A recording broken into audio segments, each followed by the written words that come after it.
las grietas estaban siguiendo esta forma. Encontramos esto, que las armaduras de esa losa que está calculada, porque obviamente armadura en doble, porque tiene una geometría rara, como decía, doble armado, en doble sentido, que debe estar ubicada, que está ubicada arriba, gran parte de esa armadura no es que la retiramos nosotros, que había desaparecido, ¿sí? Fíjense, secciones importantes, del 8 para arriba, habían desaparecido totalmente. Obviamente, ese extremo, ese voladizo, estaba moviéndose, estaba descendiendo. ¿Por qué? Porque le estaba faltando armadura. Con el agravante de que toda la interfase, es decir, a nivel de la armadura, todo lo que sonaba suelto era que ese recubrimiento superior, por efecto del proceso expansivo de las armaduras, había generado un plano de ruptura, un plano de corte a mitad de la losa, por decirlo así. Fíjense que si prestan atención, rompiendo para retirar el material suelto, pasamos para abajo. Nos quedaba muy poco, era una laminita. Obviamente, acá no lo estamos viendo, pero lo primero que se hizo, ni bien advertimos la gravedad del asunto, poner puntales inclinados abajo que iban a los pies de columna o la línea de viga, para que eso que advertimos en ese momento, que estaba tan frágil, no se nos cayera, ¿sí? Como siempre pasa en estos casos, a uno esto viene con la patología humana, ¿no? Le agarré insomnio, dolor de panza, preocupación, bueno, caramba. Claro, porque esto puede tener ulterioridades densas, ¿sí? Bien, y esto, bueno, había por debajo, en la altura de la viga, no sé si comprenden, de la viga de borde, había una viga que venía a la línea de la columna por acá atrás, con lo cual todo esto hubo que prenderlo, esto lo calculamos con el ingeniero, hubo que reponer la armadura y meternos lo más adentro que nos permitía. Por suerte la línea de carpintería pasaba muy por detrás, con lo cual en el mismo balcón terraza, que si los hicimos puré, ¿no? Nos pudimos morder, porque si no nos hubiéramos tenido que meter dentro de las habitaciones, ¿no? Y bueno, superarmadura, se reforzó, se calculó y se ancló con toda la farmacia conocida, SICA, ¿sí?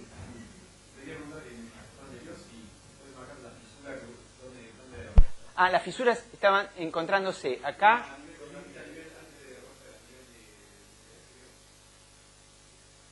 Esta estaba, fíjense, esto fue antes de demoler. Cuando demolimos quedó todo esto a la vista, todo el hormigón que veíamos recién, visto desde más arriba.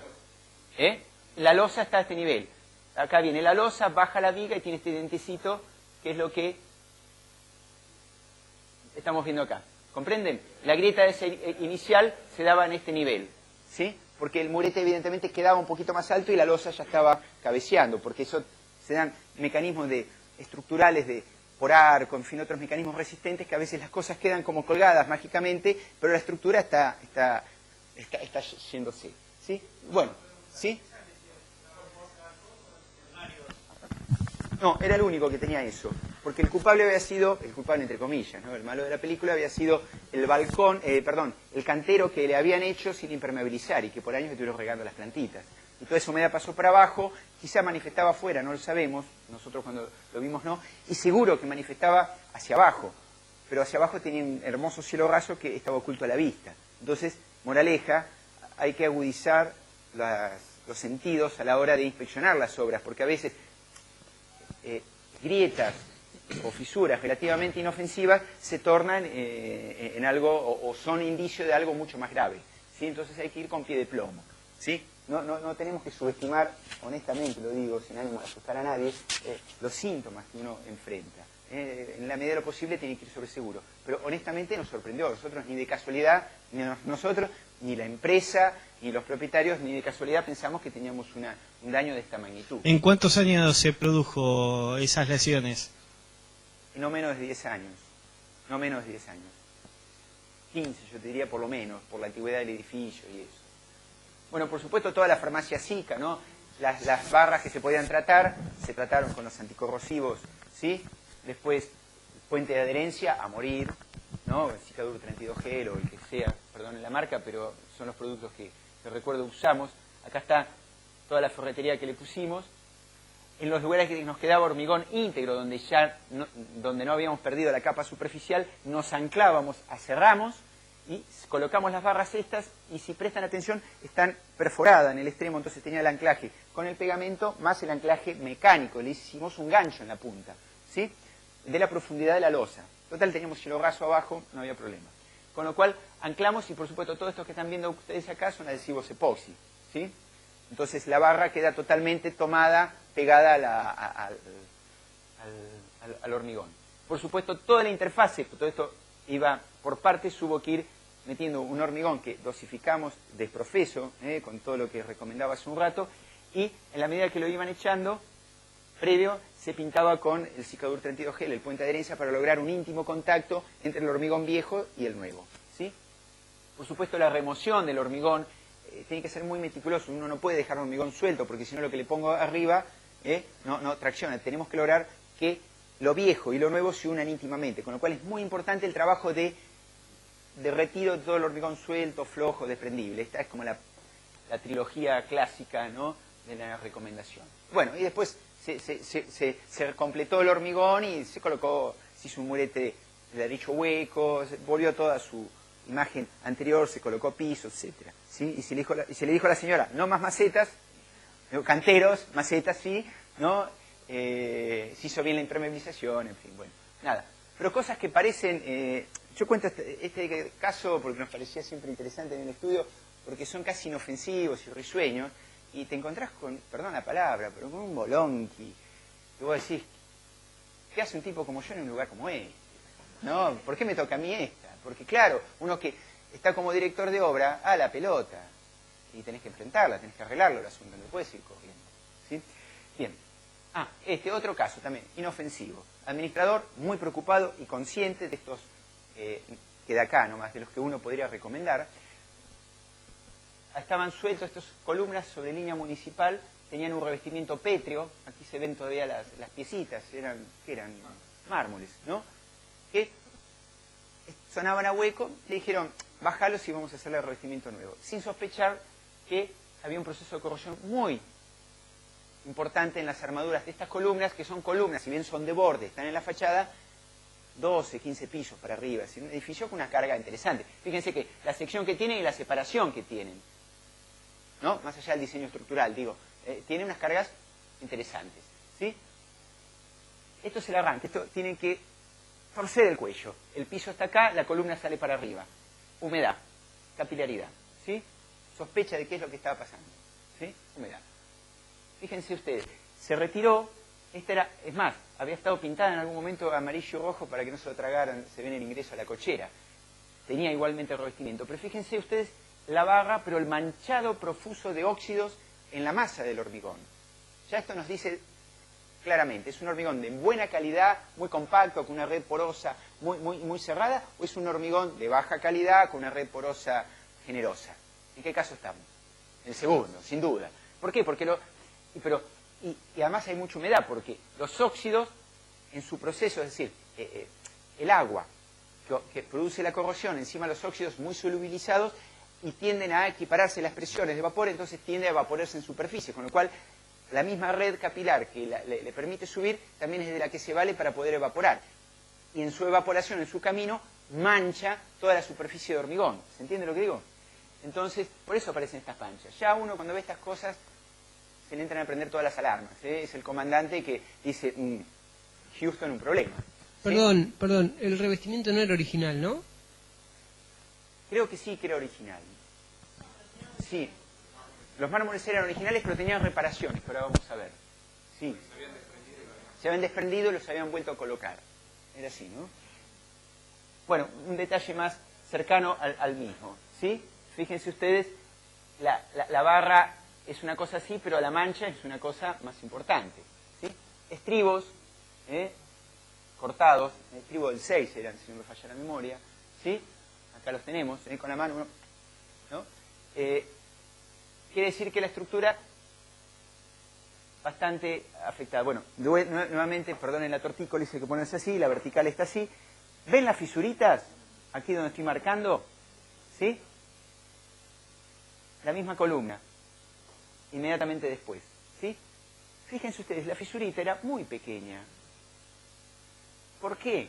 Porque los óxidos expansivos, al estar muy solubilizados, ¿sí?, pierden expansividad.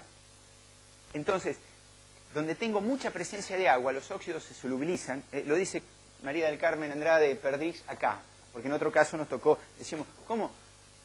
No están las barras si no hubo delaminación. ¿Por qué? Porque pueden, sí hay manchados generalmente, ¿no? Precisamente por eso, porque mucha presencia de agua y mucha percolación de agua, mucho tránsito de agua hace que los óxidos migre y una red porosa importante no permitan expandirse y generar, porque se diluyen esos óxidos, ¿sí? Y no generan tensiones de tracción. Entonces, a una fisuración muy simple, muy pequeña, de un calibre muy pequeño, de menos de 1 milímetro, de 3, 4 décimas, acabamos y encontramos una corrosión pavorosa, con mucho manchado, precisamente por ese procedimiento, por ese proceso, ¿no?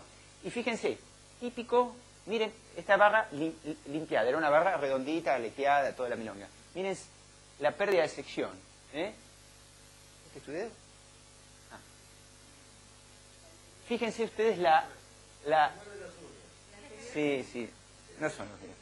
Fíjense la pérdida de sección, lugares donde se da una pérdida muy importante de lo que hemos visto hoy. ¿Qué tipo de ataque tenemos ahí? ¿Por cloruros o por carbonatación? Cloruros sin duda. Un ataque profundo, muy localizado, que por ahí a pocos centímetros de ese lugar de ataque la barra por ahí está íntegra, ¿sí? Lo que uno puede descartar, ese cloruro seguro, por ahí acompañado por carbonatación, que por ahí pudo haber empeorado el ataque por cloruros. ¿Recuerdan por esto de los iones cloruros que se liberan de la fase sólida, pasan a la fase líquida, ¿sí? Fíjense, casi entera la barra acá y acá ¡ping! ¿Sí? Unas pérdidas de sección. Esta seguro, mire, 837. Mínimo. ¿Cuál es la armadura mínima de una columna? Del 12. Si era del 12, creo que no era del 12, creo que era más. Creo que era del 16. Pero, ¿sí? Pérdidas de sección importantísimas. Acá 9,80 y pico. ¿Sí? Y encima, las pérdidas de sección, las muy cretinas, el otro día nos tocó en otra obra, uno miraba la barra de frente y la veía de la sección. Limpiamos bien. Y en el otro sentido, la corrosión había hecho esto con la barra. Esto no escribe nada. Era uno voy. De frente tenía casi el calibre original, pero la medida así había perdido la mitad de sección, la mitad de diámetro, perdón. Se había dado un fenómeno por cómo estaba la barra, se ve vinculada y los agentes agresivos, que la había adelgazado. De una mirada de frente y ya está entera. Y la mirada de frente, no, pues. ¿Sí? Sí. Perdió adherencia atrás. Ya se limpió, tenía óxidos, como decía hoy, integrales. Es decir, que recubrían, que habían generado daño también en la adherencia de atrás. Ahí hay que limpiarla toda. Y fíjense ustedes, este color, acá hay barra, y barra, un estribo del 6, por lo menos. Fíjense este color rojizo. ¿Qué será? Un antióxido, una reparación anterior. Nunca lo hagan. No. Los antióxidos están indicados para proteger de la corrosión a los aceros en el ambiente expuestos al aire, ¿sí? El tema es que en un ambiente alcalino, altamente alcalino, como es el hormigón, no sirven. Por dos razones. Una, básicamente, porque están formulados para el aire y no tienen buena adherencia, no tienen la adherencia requerida cuando hacemos el recubrimiento de hormigón. Y por el otro lado, estos experimentos que se hicieron inclusive en el INTEM acá, que los hizo la doctora Vázquez y el doctor Morris, compararon hormigones tratados con distintos esquemas de reparación, los epoxi, los clásicos conocidos, con antióxidos de estos usuales en trabajos de herrería, y en el mejor de los casos eran inocuos. Y en algunos casos, las probetas y los ensayos que motivaron trabajos científicos daban que eran perjudicial. ¿Por qué? Porque además son una superficie que no es apta y como es porosa, además del problema de adherencia, permiten el alojamiento y la permanencia del agua y de los agentes agresivos, sobre todo del ion cloruro. Con lo cual es preferible limpiar la barra, limpiarla bien y cargarla con una lechada, un mortero de cemento, rico en cemento, que tiene un pH muy alto, si es que uno no tiene el Corrotex o el Armatec o lo que sea. Preferible ponerle un buen cemento, volver al origen del hormigón, que estaba revestido con un revestimiento del propio hormigón, con cemento y el pH del 12,5, y listo, que ponerle eso. Esto hecho desde la buena intención y desde la ignorancia, obviamente, ¿no? Es decir, algo básico, elemental, es que hay muchísimo conocimiento disponible en todo nuestro medio y que no lo empleamos en la construcción. Todo esto se sabe, esto es como elemental lo que digo, ¿no? Pero hay mucho conocimiento disponible y por tradición, por descuido, las razones pueden ser muchas y diversas, ¿sí? Pero no se toman estos recaudos, ¿sí? Y esta es una práctica, una práctica que en general empeora las cosas en vez de mejorarlas, ¿sí? Cuando hacen reparaciones de pintura, yo los trabajos que he hecho de fachadas, dije, ¿quién hizo esto? No, una empresa de pintura, era pintor. Claro. Todos los pintores hacen eso. No, preferible una buena limpieza, un buen morterito de reparación con alto contenido de cemento, santo remedio. Si no tenemos... ¿Te puedo hacer una consulta? Sí, Es la gran duda. Sí, dígame. Normalmente con ese tipo de patología a mí me ha sucedido, Sí. son de la época en que se hacía el hormigón in situ, tirar 3 canastos, ponerle un canasto más que echarle un poquito de agua, ¿viste? El tema es el siguiente, ¿qué pasa con estructuras que están hechas con ese tipo de tecnología arcaica? Y vos, haces un recubrimiento con material de tecnología moderna con todos los recaudos del caso. Yo tengo la duda, por eso te la planteo, ¿no? Claro. Sí, bueno, es interesantísima su comentario, su apreciación. Miren, en términos generales, cuando uno hace una reparación, lo que está haciendo es está interviniendo en un sector de la estructura, y sobre todo cuando son estructuras viejas que se hacían con hormigón elaborado in situ, no elaborado, que eran, entre comillas, por lo menos hay una control de calidad. Claro, tal cual, ¿no? Entonces, en general, por lo que nos ha tocado a nosotros intervenir en estructuras de esas, inclusive que hemos sacado probetas y eso, vemos valores de resistencia muy bajos, ¿sí?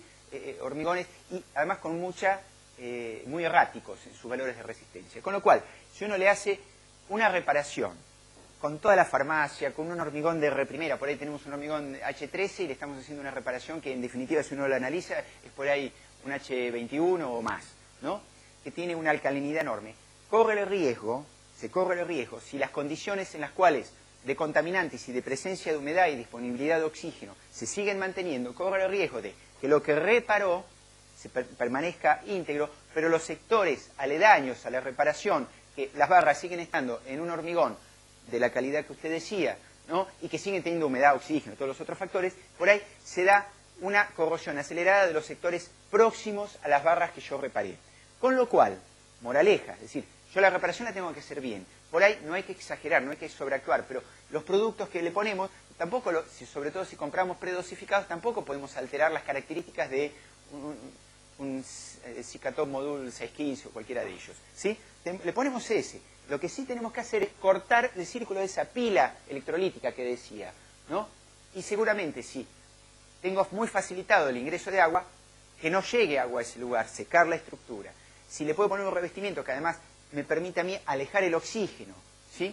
Pongo en situaciones generales, corto los 4 elementos, uno de los 4 elementos de la pila electrolítica, y la reparación que yo hice, que está bien y que le devolvió integridad estructural y salvó esa parte de la estructura y que permite que su conjunto siga funcionando relativamente bien, no me altere, no me genere procesos de corrosión acelerados en la vecindad, ¿sí? Porque se producen lo que se llaman micropares corrosivos, ¿sí? Que pueden ser, en algunos casos, como decía hoy, peores o más severos después de la intervención en lugares aledaños que antes de la intervención, ¿sí? No sé si le contesté. Bien, bueno, midiendo sección ahí, midiendo potenciales. Ahora sí, acá mantenga la vertical, el piso está abajo, ¿sí? Obviamente recuerdan ustedes que empezó la imagen, las primeras imágenes eran mediciones de humedad abajo. Aquí está mojado porque para hacer la medición hay que humedecer la superficie, para que haya un buen contacto eléctrico entre el electrodo de referencia de cobre, sulfato de cobre, está conectada a la armadura, y aquí estamos midiendo valores que están en área de duda. Menos 267 ya nos remite a una que hay que prestar atención. Hay un 50% que se puede estar corroyendo, ¿sí?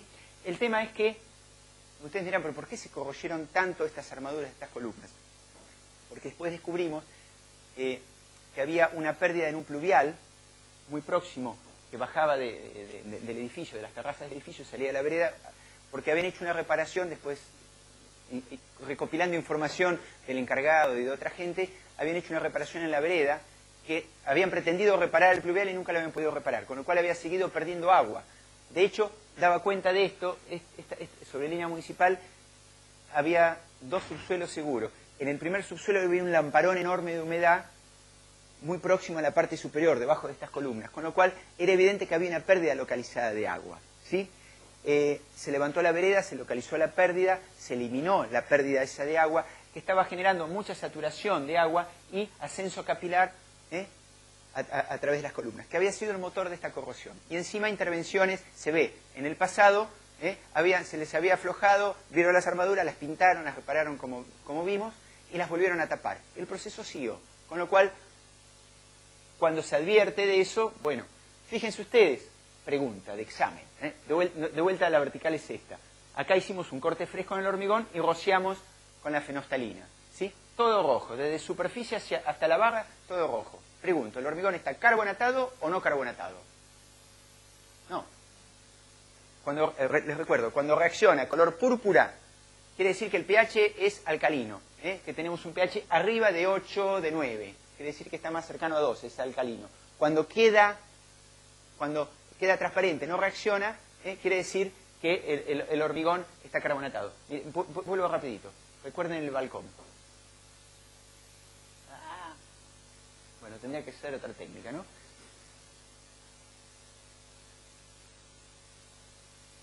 Por acá debe estar. Recuerden el balcón. ¿Sí? Esto que está transparente, que está también rociado con la reacción, con el reactivo, me está diciendo que acá está carbonatado. Y lo que está con pH por arriba de 8,5, 9, ¿sí? Acá el frente carbonatado llega hasta la barra. Quiere decir que en ese caso que estaba todo completo hasta la superficie, color púrpura, quiere decir que el hormigón no estaba carbonatado. Y ahí no hace falta mandar a hacer análisis de cloruros, porque si no está carbonatado y tengo corrosión, y encima la corrosión tiene esa forma, ¿vieron ustedes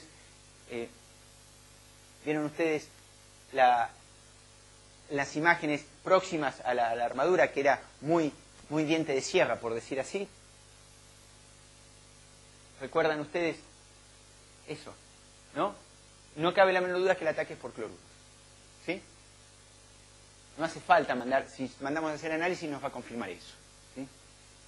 Bien, potenciales, carbonatación. Del manual, Fernández Cánovas, un manual, es una biblia, se las recomiendo. Esto está sacado de ahí.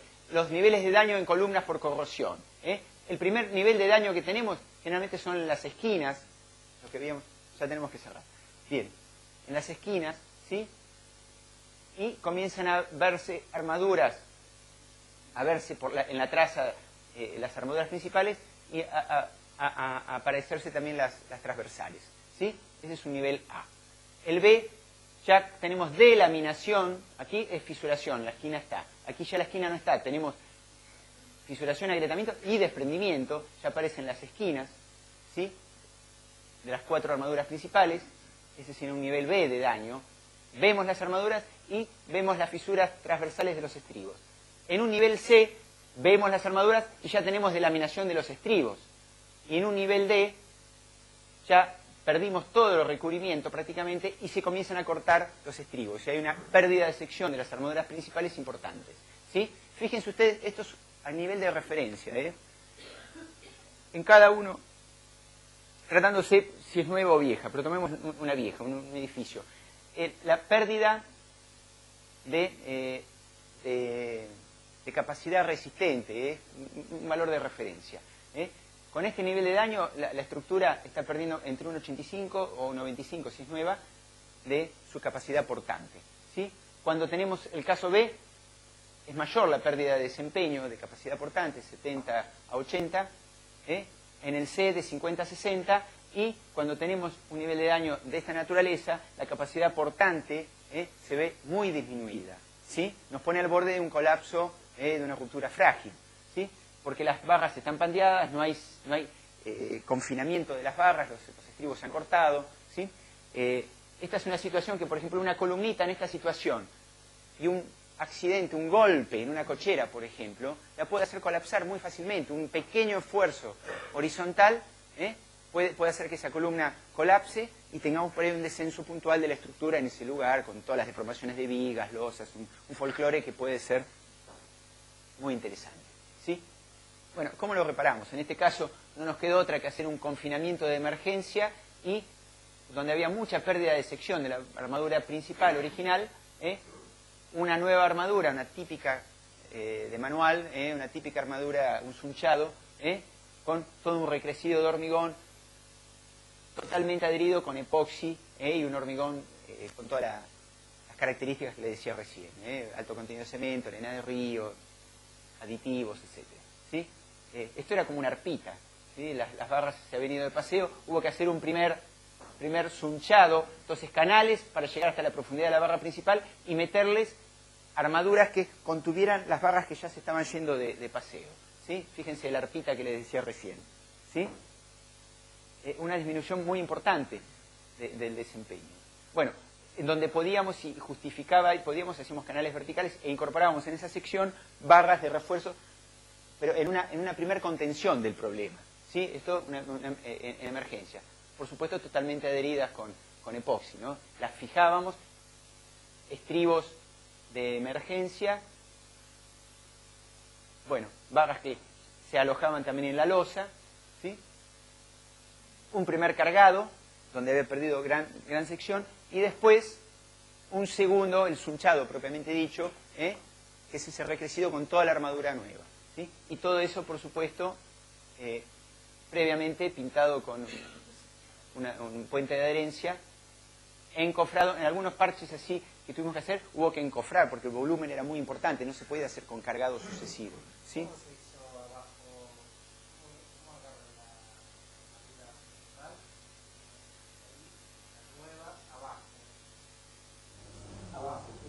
Se perfora y se coloca, ¿cómo se llama? Adhesivo epoxi, ¿sí? Después igualmente queda todo, a la losa, claro, directamente, ¿sí? No, es un cielo raso, se llegó hasta donde se pudo con el fuste de la columna. Lo ideal siempre es llegar hasta el fondo de viga o de losa. Pero si lo que ha perdido mucha sección hacia arriba está íntegra, que era el caso, y el problema lo teníamos abajo, hay una recomendación. No me acuerdo de cuántos espesores del lado menor de la columna hacia arriba uno tiene que irse con el recrecido, con el sunchado. Acá me están echando. Bien. Bueno, ¿sí? Bien. Bueno, parte del proceso de los parches y del recrecido. Bueno, y después, una cosa que se le hizo es, sobre la losa, y se le puso, para evitar que la humedad residual, y que si va a seguir estando de la vereda, llegar ahí, con puente de adherencia, antes de colocarle una lechada de concreto, se le dio como una terminación final, como para evitar el contacto con la humedad. Y por supuesto es lo que uno siempre recomienda, seguimiento, controlar que todo ande bien, ¿no? Es muy clásico la humedad, este es otro caso, pero la humedad en arranques de columnas por humedad ascendente, capilar, en subsuelos, en cocheras o en columnas a nivel de suelo porque están en contacto con el terreno, ¿no? Producto de este efecto, es decir, que el tronco de columna, no hay corrosión del nivel de piso para abajo, muy pocos centímetros, en general no hay corrosión porque está saturado de agua y no hay oxígeno. Pero el lugar más afectado es del nivel de piso hacia arriba, ¿sí? Con lo cual uno tiene que hacer la reparación epoxi y para evitar este ascenso capilar que se da a través del tronco de la columna, una técnica que nosotros hemos recomendado y se ha puesto en práctica es hacerle un anillo de hormigón que llegue hasta el arranque del tronco de la base con un hormigón, bueno, bien pichicateado, todo contenido de cemento, todo lo que ya les dije, y totalmente adherido con epoxi a la columna, con lo cual genera una suerte de doble barrera, el hormigón y el epoxi, el cicadurante antiogel, que es totalmente impermeable, con lo cual el ascenso capilar a través de ese lugar se ve totalmente dificultado, ¿sí? Digo, para hacer la reparación epoxi, pero además asegurarme de que no siga produciéndose el mismo nivel de exposición al agua que me va a seguir ascendiendo si no la paro de alguna manera, ¿sí? Pues son puntos bastante críticos, que la estructura necesariamente, no puedo cortar yo la estructura acá y hacer una capa horizontal como en una albañilería, ¿no? Otra técnica que se usa, de hecho hay obras aquí en Mar del Plata, en subsuelos con mucha humedad, por ejemplo, con napa freática, ¿no? Con losas de supresión, etcétera, lo que se hace es ese hormigón que va a estar embebido en contacto con el agua, meterle un hidrofugante de masa cuando se elabora el hormigón. Entonces obtenemos un hormigón de cero totalmente hidrófugo. ¿Sí?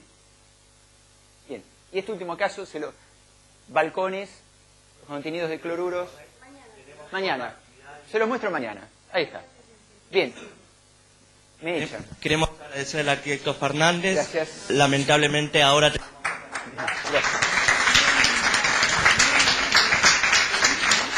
De todas formas, les recuerdo, cualquier duda que quieran hacernos llegar a capacitación.catva9@gmail.com. Nosotros le acercaremos las inquietudes al arquitecto y mañana las vamos a despejar. Mañana, efectivamente, 18 horas a 21, esperamos contar con la presencia de ustedes. Gracias.